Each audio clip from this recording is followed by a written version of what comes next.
La première direction, c'est la République démocratique du Congo, enrôlement des électeurs prolongé de 25 jours. On va également parler du Mali, 62 ans désarmé. Que retenir de la célébration à Bamako? Et puis Burkina Faso, les troupes françaises sont priées de quitter le pays.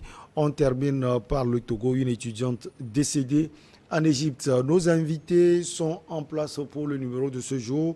Adam Adjorno, journaliste, directeur de publication de Vision d'Afrique.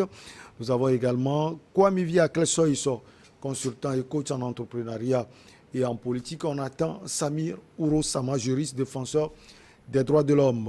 Bonjour à vous, Adam Adjorno. Vous allez bien? Oui, ça va, Michel. Merci de m'avoir invité. Et un bonsoir spécial à toutes celles et à tous ceux qui nous suivent au Togo profond et partout dans le monde. Bonjour, coach. Tout va bien? Bonjour, je vais très bien. Et je fais un coup spécial à tous les téléspectateurs de niveau, à tous les Togolais. J'ai un petit bémol seulement. Il faudrait que les opérateurs de téléphonie mobile, Timoni et Flouz, fassent en tête que notre argent que nous mettons dans leur circuit, qu'on ait la facilité pour le prendre. Parce que je ne sais pas si se passe. C'est tout un problème, vous voulez dire? Quand vous voulez aller retirer maintenant, les agents la demandent que tu ajoutes 200 ou 300.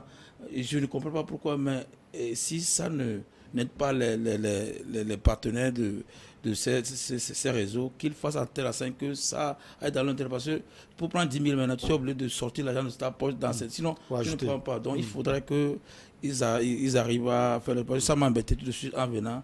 Et c'est pas bien. J'ai dû retourner à la maison pour prendre l'argent pour venir payer Kabira. Or, comment se fait que j'ai l'argent sur mon téléphone et que je suis obligé. Donc, il faudrait qu'ils revoient ça.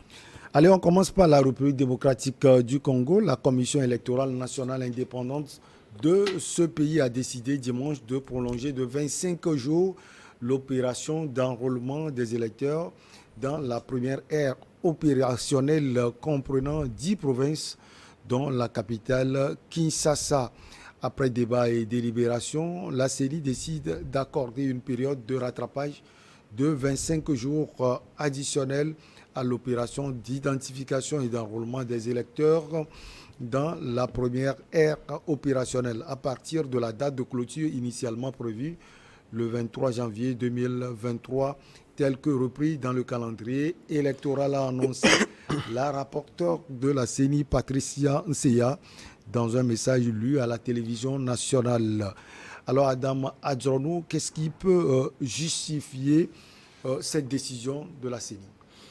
Non, vous savez, je pense que c'est dans l'ordre normal des procédures de recensement que nous connaissons habituellement. Et lorsque vous les prenez, il y a une similitude entre elles, puisque nous sommes dans l'ère du temps. Et je pense que lorsque vous prenez la plupart des commissions, ils essaient de tenir compte de ces rallongements-là en commençant tôt. Vous verrez, néanmoins, que lorsque nous prenons la RDC qui est presque un pays continent, il va de soi qu'au fil des jours, on tient compte d'un des pourcentages des enrôlés qui, naturellement, aujourd'hui, avec la performance et la mise en place des techniques, des outils informatiques et puis l'électronique qui est rentrée en jeu, il est plus facile de pouvoir estimer à peu près le pourcentage sur lequel l'on est parvenu. Et la plupart du temps, cela ne dépend pas en tout cas, du désenchantement, comme certains aiment véritablement le dire, puisque lorsque vous prenez les partis politiques, aussi bien la société civile, même les confessionnels, ont appelé, et je pense que c'est l'idéal à partager, pour ce qui se passe aujourd'hui en termes d'enrôlement, donc au niveau de la RDC, ce que nous ne connaissons pas, sous d'autres cieux où on s'imbrique, on apporte d'autres facteurs, des éléments pour retarder, en tout cas, mettre un peu le flou au niveau de la population qu'il faut en tout cas mobiliser, puisque c'est un facteur très essentiel donc du vote. Et donc j'estime que lorsque vous prenez les arguments avancés, ils sont à peu près à 37%, en tout cas à moins de 50%, avec, disons, avant 5 jours qui restent avant la date butoir, il est très difficile de pouvoir arriver à une proportion acceptée, en tout cas qui permettra réellement donc d'avoir les 18 millions et poussières d'électeurs attendus pour la globalité ou la totalité des enrôlés au niveau de la RDC. Donc je pense que, étant donné qu'ils ont commencé tôt, l'essentiel pour une très bonne élection, c'est de ne pas avoir un glissement du calendrier au niveau de la date butoir indiquée pour les élections. Puisque, vous savez, les élections, lorsque vous prenez dans leur proportion globale, en tout cas, c'est normalement constitutionnel. Et je donnais l'exemple lors de mon dernier passage en prenant l'exemple du Bénin où, lorsqu'on vote aujourd'hui, on sait à quelle date précise on aura donc à effectuer l'autre élection à venir après donc la date échue. Donc je pense que, étant donné qu'ils ont commencé tôt, jusqu'au jour d'aujourd'hui, personne n'a parlé de glissement de calendrier en termes, si nous considérons la date butoir indiquée, dont le problème ne se pose pas. Ils ont tenu compte de tous ces aspects-là en rallongeant donc le dispositif. Donc il appartient quand même, je pense que, à ces acteurs politiques et de la société civile de continuer par, et surtout également à ces structures organisatrices, parce que quelque part, c'est de mobiliser tous ces acteurs-là, les médias, et de sensibiliser en réalité tous les acteurs à faire en sorte que la proportion indiquée ou le délai moratoire donné puisse mobiliser davantage. Et lorsque vous prenez, en tout cas, partout ailleurs, c'est au dernier moment que tout le monde essaie donc de se mobiliser davantage pour faire le plein. Et en ces moments-là, on perd beaucoup plus de temps, compte tenu du fait qu'on a constaté une nonchalance donc, dans l'enrôlement. Donc, c'est ce qui se passe au niveau de la RDC. Donc, c'est au regard des proportions pour répondre en un mot sur la question posée. C'est au prorata donc, des proportions qui est de 37%, qui oblige la CENI à pouvoir accorder disons, des délais supplémentaires pour permettre à la population de se mettre donc, au pas. Il ressort de nos analyses qu'un nombre important de la population ne s'est pas encore fait enrôler. Néanmoins, le management de la CENI reste confiant quant à la suite de cette opération, a ajouté Madame Patricia Nseya. Alors, ce qu'elle dit, on peut souligner cela, coach Kwame et soit à Clessor, les gens ne sont pas motivés à aller se faire enrôler en République démocratique du Congo.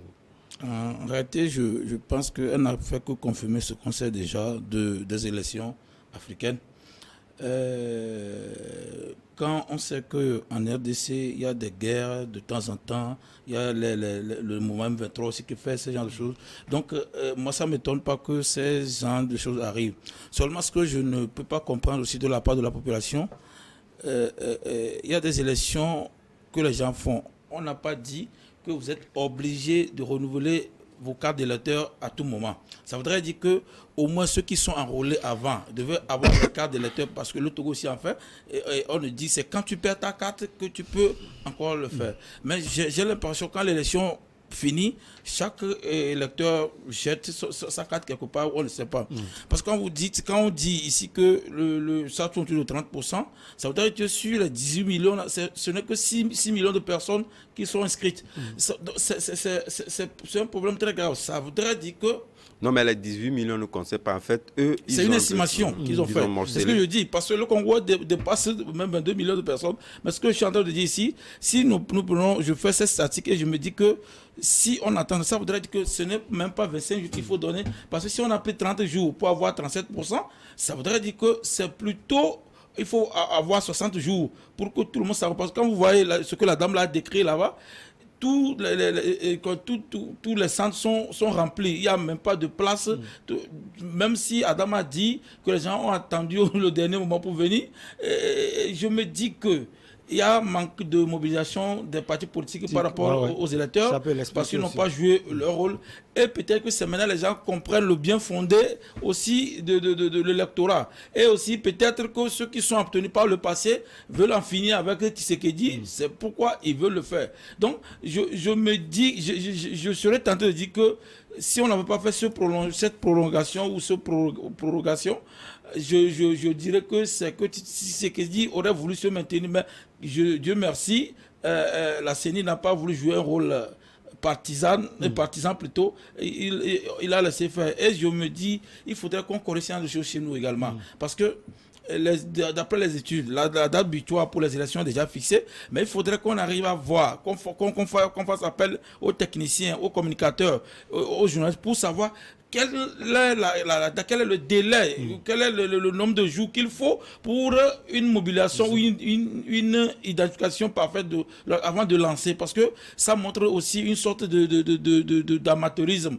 Quand vous faites, vous prolongez encore. C'est parce que si vous allez voir les Américains, c'est 4 ans après l'élection, au moment où le président a prêté serment, il commence déjà pas faire les choses par rapport aux prochaines élections. Voilà, ils sont dans les primaires, bientôt on va voir. Alors que Joe Biden vient d'être élu. Donc il y a les sciences naturelles, il y a tout qui vont poursuivre. Donc il faudrait que si nous aussi on arrive à le faire. Parce que RDC, n'oublions pas que c'est une population importante, à part le Nigeria et l'Éthiopie. C'est un poids dans la décision, comment ils appellent ça, humanitaire. Donc ça voudrait dire que si on veut dire, qu'on veut tester une sorte de produit pour voir quelles sont les populations, on veut faire des stations, on peut choisir ces genres de personnes. Maintenant, pour le faire, il faudrait que les gens soient conscients pour dire que, nous avons telle population, faisons les choses par rapport à ça. À mon avis, je pense que et les politiques et les sociétés civiles et les médias n'ont pas suffisamment communiqué à propos des élections là. Et je pense que c'est pourquoi les gens ne sont pas sortis. Et j'ose croire que les 25 jours, même ça va abonder encore. Pour que le gouvernement voit que, on a plus besoin de jours que ça. Parce que je ne suis pas sûr que même s'il y a dans nos pays souvent, il y a ce report ou cette prolongation par rapport au nombre de personnes inscrites. Je ne sais pas si par rapport au niveau DRC, il s'attendait à 50% ou à 51%, mais une élection valable commence déjà à partir de 60%. 60%. On dit qu'il y a cette participation, les gens sont allés beaucoup. Donc, il faudrait au moins qu'on ait 60%. Ça voudrait dire que c'est 60% de personnes qui ont décidé de la part de 100% de la population. Mais ici, si on le fait, ça voudrait dire que c'est 36 ou 35% qui décident à la place de toute la population. Peut-être ce n'est moins. pas bien. Peut-être moins. Adam Adjoro, il a touché un côté, on peut mettre l'accent sur cela. Dans tous les cas, l'opposition est en train de parler. Elle a dénoncé, continue de dénoncer des irrégularités lors de l'opération d'enrôlement et redoute la planification d'une fraude. On voit l'opposition, ou même la classe politique qui n'a pas joué un rôle très important pour appeler les populations à aller se faire enrôler. L'opposition est en train de parler de fraude. Est-ce qu'elle est visible?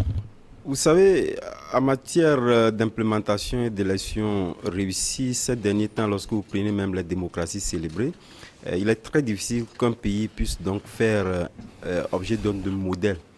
Et surtout lorsque vous prenez l'appréhension évoquant donc la question de la non-mobilisation liée naturellement également aux partis politiques, puisque essentiellement, ils sont plus concernés pour la simple et bonne raison que c'est eux qui exercent donc le rôle politique. Et donc je pense que sur cet aspect-là, c'est très important. Et vous le voyez, lorsque nous prenons la globalité de la RDC, qui est donc, ils ont scindé en départements. Puisque, pour rappel, puisque ce n'est pas tout la RDC qui est concernée. Donc ils l'ont scindé par groupe de vote. Donc après, c'est échelonné durant tous les 9 ou 10 mois que vont durer donc le recensement. Donc c'est la toute première loge qui est donc concernée par ces élections-là. Et lorsque on nous parle, naturellement, lorsque vous les prenez, c'est quand même la proportion de la population qui n'est pas en tant que telle concernée sur des mouvements d'insécurité. Donc c'est la partie, en tout cas, la mieux épargnée en ce qui concerne donc ces mouvements d'insécurité que nous connaissons donc à la RDC. Et si cette proportion épargnée commence déjà par avoir des difficultés lorsque nous prenons donc en termes de mobilisation, ça cause problème. Et donc je pense que toutes les responsabilités sont davantage partagées. Je le disais, lorsque nous prenons d'autres pays qui ont opté naturellement pour des CENI politiques, comme c'est le cas au Togo, mais également certains qui l'ont adjugé avec donc des CENI assez techniques. Je pense qu'il appartient à ceux-là, puisque comme je le disais tantôt, nous n'avons pas eu des modèles réussis ces derniers temps. Et je pense que les maladresses constatées pouvaient normalement permettre à ce que l'on puisse donc redresser la barre. Et si aujourd'hui on commence déjà par cette mobilisation et que les politiques commencent déjà par retrouver dans des maladresses en ce qui concerne le recensement. Or, ils ne sont qu'au début. Ça cause problème, mais au même moment, cela constitue un facteur essentiel de pouvoir donc désamorcer le processus et de rendre davantage les populations à pouvoir donc être désenchantées par donc ces recensements-là.